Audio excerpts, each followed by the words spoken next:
Vadodara Gambhira bridge દુર્ઘટના મુદ્દે એસીબીની તપાસ તેજ કરવામાં આવી છે। એસઆઈટી સમક્ષ હાજર થયા અધિકારી નૈનેશ નાયકાવાલા સસ્પેન્ડેડ કાર્યપાલક ઇજનેર નાયકાવાલાનું નિવેદન લેવામાં આવ્યું। એસઆઈટીએ 6 કલાક નાયકાવાલાની પૂછપરછ કરી। દુર્ઘટનામાં પ્રાથમિક દ્રષ્ટિએ કસૂરવાર છે નાયકાવાલા।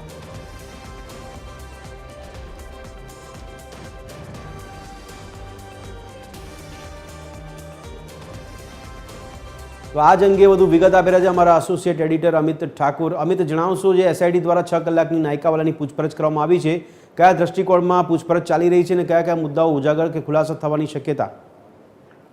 જુઓ, જ્યારથી ગંભીરા બ્રિજ દુર્ઘટના થઈ છે ત્યારથી સરકાર દ્વારા અત્યાર સુધી જે મોટી કાર્યવાહી કરવામાં આવી છે તેમાં તાત્કાલિક અસરથી માર્ગ અને મકાન વિભાગના કાર્યપાલક ઇજનેર નૈનેશ નાયકાવાલા સહિત 4 ઇજનેરોને સસ્પેન્ડ કરી દેવામાં આવ્યા છે। હવે આ 4 ઇજનેરોની સંપત્તિની તપાસ શરૂ કરવામાં આવી છે।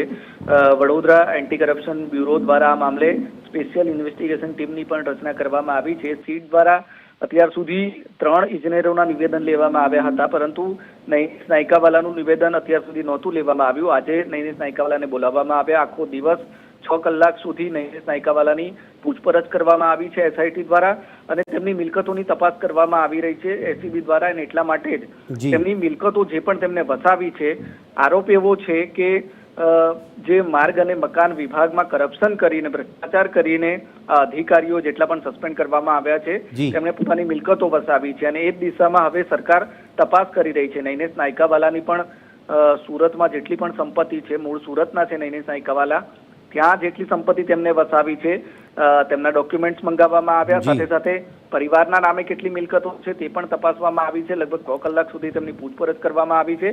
તેમના બેંક ડિટેલ્સની પણ તમામ વિગતો એસઆઈટી દ્વારા મેળવવામાં આવી છે। એટલે આગામી સમયમાં હવે ખુલાસો થશે કે કરપ્શનના રૂપિયાથી અધિકારીઓએ ક્યાંક સંપત્તિ તો નથી વસાવીને, અને તે દિશામાં એસીબી તપાસ કરી રહી છે અને આજે નૈનેશ નાયકાવાલાની સંપત્તિને લઈને 6 કલાક સુધી તેમની પૂછપરછ કરવામાં આવી છે, નિવેદન નોંધવામાં આવ્યા છે।